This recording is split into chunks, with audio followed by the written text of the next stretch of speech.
So yesterday I had a very, very bad hypo seizure. I feel not good today.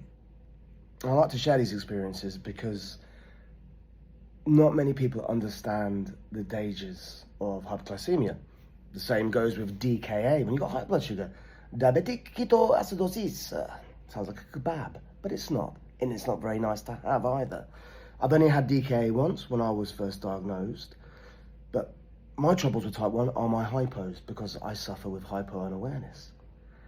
I get no symptoms, so I could be incredibly low, I wouldn't know what's going on, and it becomes incredibly problematic. I live on my own as well.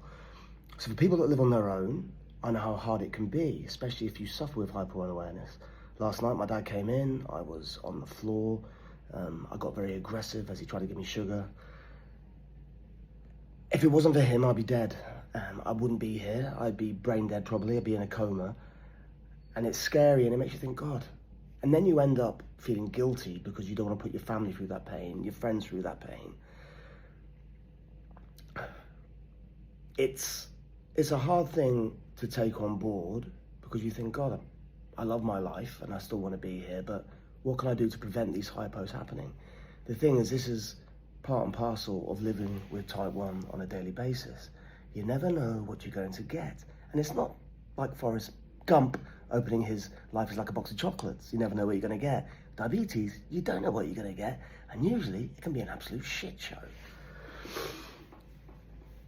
There is a positive though.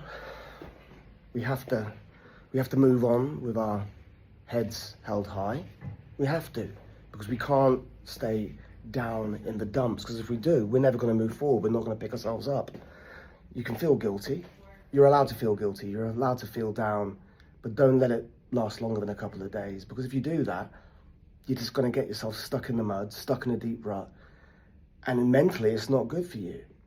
Today I feel awful because I don't want my dad to see me go through that pain, and I'm grateful to have that support.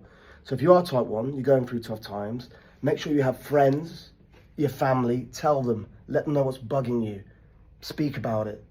Don't be scared, don't hide away from it, because if you can confront it and face your fears, life becomes a lot easier and a lot better. Sending love and strength to all of you type 1 dire badass warriors. Me, stressed, but I'll be all right. We take small steps and slowly you rise back to the top.